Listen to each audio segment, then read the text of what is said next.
Masalah berakting dalam film atau sinetron tentu bukan hal sulit lagi bagi Ari Wibowo. Aktor berwajah Indo yang banyak dikagumi kaum hawa ini telah puluhan tahun malang melintang di dunia seni peran. Kini Ari kembali menjajal kemampuannya dalam sinetron berjudul Rahasiaku yang akan segera ditayangkan RCTI mulai tanggal 7 Agustus nanti pukul 21. Setelah berlakon dalam berbagai judul sinetron, seperti apakah peran Ari dalam sinetron Rahasiaku ini? Judulnya Rahasia.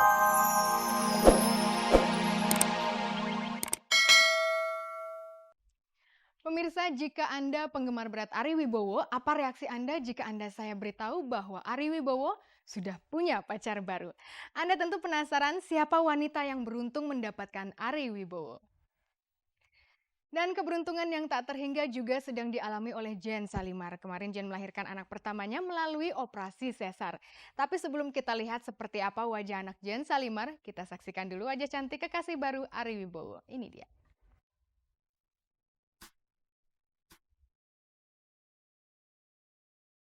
Masalah berakting dalam film atau sinetron tentu bukan hal sulit lagi bagi Ari Wibowo. Aktor berwajah Indo yang banyak dikagumi kaum hawa ini telah puluhan tahun malang melintang di dunia seni peran.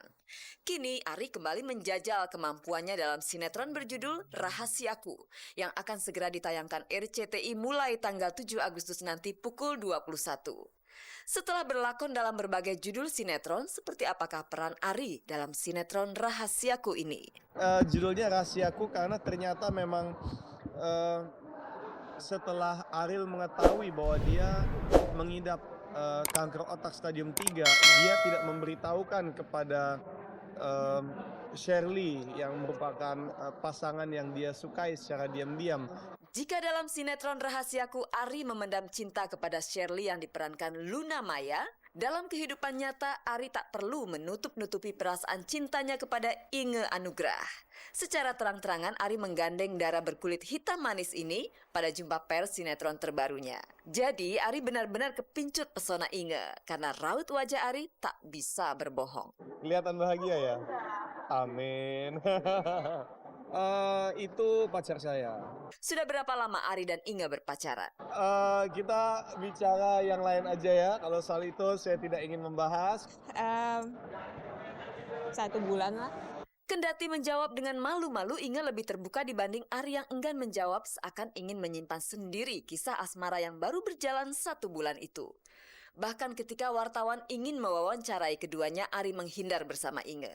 Namun Inge akhirnya mau bercerita sedikit seputar perkenalannya dengan Ari. Waktu itu aku ketemu Ari di Melbourne. Waktu itu dia lagi ada kesaksian di gereja. Kenalannya gimana ya? Ya hari pertama ketemu ya langsung mau ngobrol-ngobrol aja.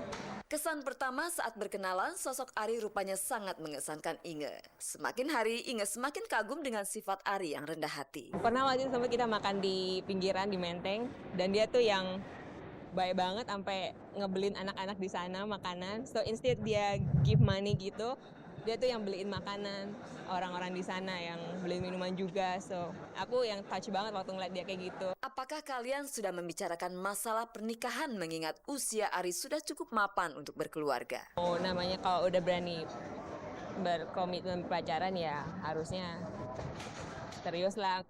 Jangan tanya soal itu karena belum ada jawabannya.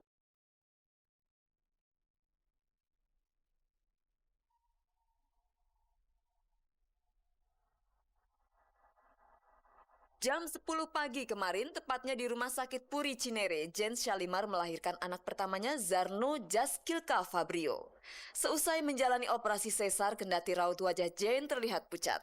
Namun senyum bahagia tersungging di wajahnya, seolah-olah ingin menggambarkan betapa leganya ia setelah melahirkan bayi laki-laki dengan selamat. Awalnya tadi malam tuh cuma check up doang. Ternyata pas diperiksa si bayinya tuh nggak turun-turun, masih di atas.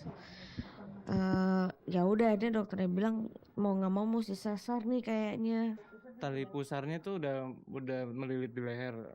Jadi mau nggak mau harus di sesar. Jika besar nanti, Zarno sekiranya akan sangat berbahagia karena sedari dini ayah ibunya sudah mempersiapkan segala sesuatu yang menunjang pendidikannya kelak. Kita udah nyiapin asuransinya, terus udah punya ancur-ancur sekolahnya di mana ya, karena kita benar-benar nyari yang pergaulannya itu bagus gitu, maksudnya nggak sembarangan lah gitu. Terus sekolahnya juga nanti harus apa, bahasanya juga harus ditambahkan ada bahasa Inggrisnya. Semoga jadi anak yang soleh, jadi anak yang pinter, jadi kebanggaan orang tuanya, keluarganya semua.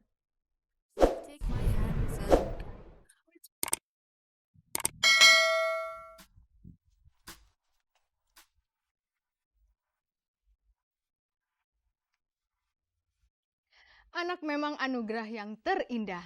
Namun jika Anda belum juga dikaruniai anak, jangan sampai merasa rumah tangga Anda kehilangan keindahannya. Babak Grand Final Indonesian Idol kedua sudah di depan mata. Sebelum bertempur di malam puncak nanti, Mike dan Judika diberi kesempatan pulang ke rumah masing-masing. Judika mudik ke kampung halamannya di Sumatera, sementara Mike bermanja-manjaan kepada mamahnya. Tentu mereka tak hanya ongkang-ongkang kaki di rumah masing-masing. Pasti mereka sedang mencari nafas tambahan untuk berlaga di Grand Final nanti. Mari kita lihat bagaimana hebohnya keluarga Judika dan Mike saat mempersiapkan dukungan untuk anggota keluarga tercinta.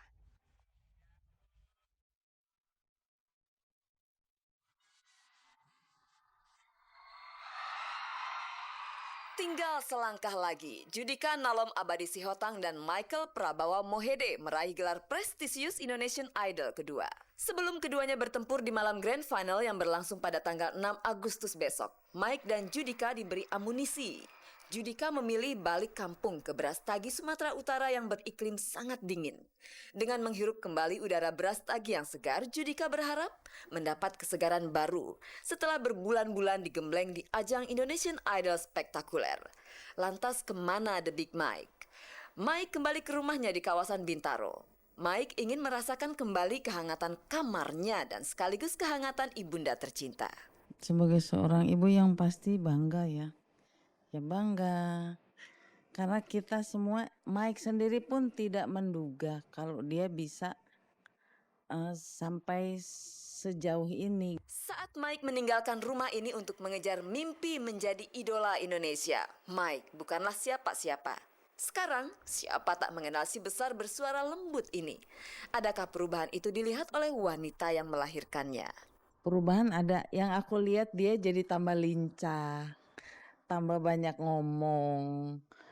Yang pasti temannya banyak, teman ceweknya jadi banyak ya.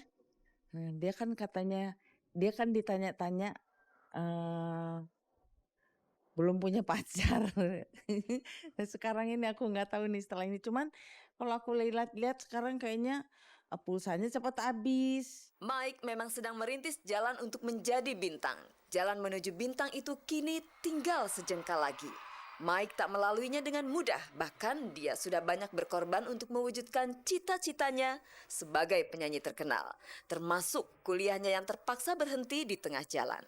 Kalau aku tuh mendorongnya ini, apa yang kamu anggap baik, ya, apa yang kamu anggap baik dan itu akan menghasilkan juga yang baik, jalanin aja. Peluang untuk meraih kemenangan antara Mike dan Judika sangat berimbang. Mike yang baru serius menekuni dunia tarik suara setelah kematian ayahnya, almarhum Arthur Mohede, harus adu vokal dengan Judika yang sudah bernyanyi sejak dari balita. Dari sejak kecil, masih umur 10 tahun, kelas 4 dia sering tampil di depan umum dalam acara-acara besar. Masih SD 3 tahun, udah dikontrak di Hotel Sebayak yang di Brastagi. Jadi sungguh membanggakan sekali. Dari kecil memang sudah nampak bahwa mereka ini dikaruniai Tuhan suara yang bagus. Si Judika ini memang di waktu kecil sangat lincah dia. Memang ada bedanya dari orang-orang ini abang-abangnya. Jadi dia gara-gara lincah, belum ada dia 1 tahun sudah bisa jalan lari-lari. Mike dan Judika pasti akan bertarung habis-habisan di Grand Final nanti. Di belakang mereka, para pendukung pasti akan perang spanduk, perang yel-yel, perang poster. Semua itu memang penting, tetapi tak ada yang lebih penting ketimbang dukungan dari orang tua tercinta. Yang pasti yang kita, dukungan yang utama itu yang pasti doa ya. Doa, kita berikan semangat kepada dia, terus kita juga memberikan saran kepada Mike ini supaya mmm, apa ya, biasa aja gitu seperti yang selalu dia bilang ya, nothing tulus, apa adanya, tidak berharap yang